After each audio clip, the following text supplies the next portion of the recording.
Hello guys, and welcome to a little game I like to play.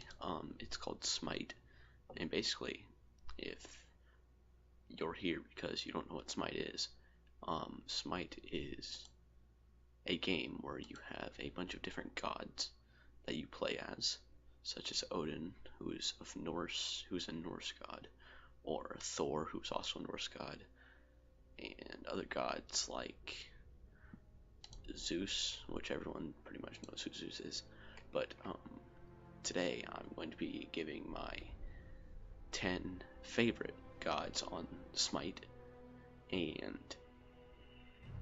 basically it's not from how they play, or it could be how I like to play them, or my personal preference on how they look, or how they do in game, in my opinion.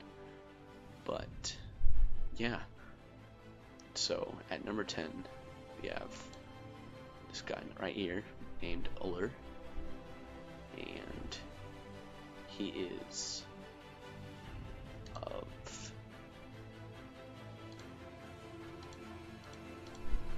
a Norse god, and he is a hunter on this game, and he can switch between a blade form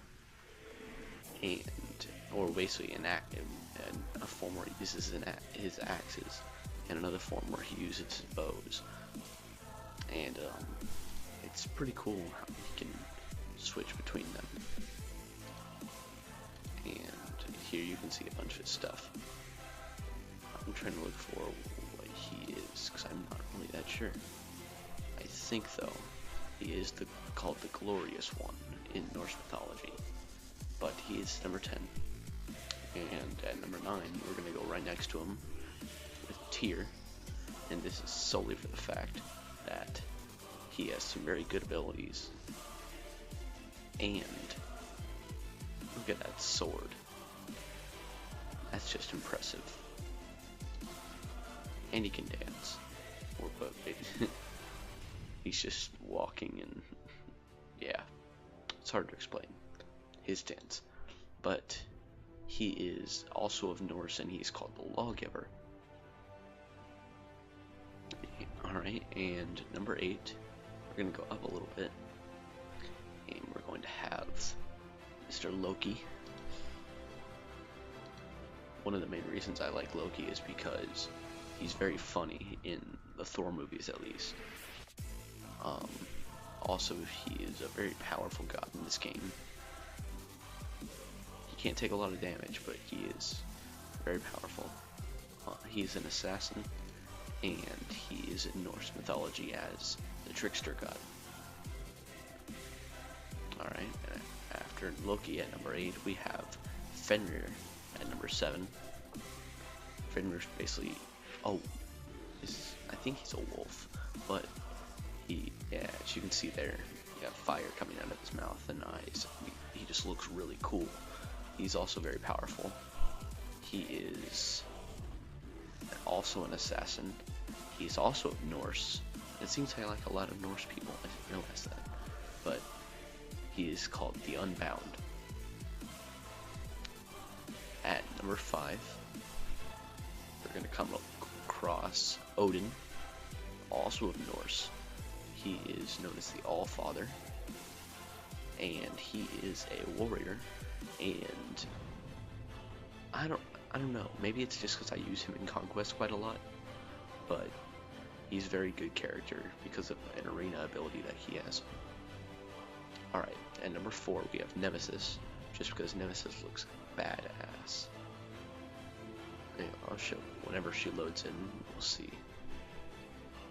She is Goddess of Vengeance, I believe. But look at that. That giant sword. Anyway, she is of Greek mythology, and she's the Goddess of Vengeance. At number 3, we have Chak, who is of Mayan mythology, and he is the god of rain.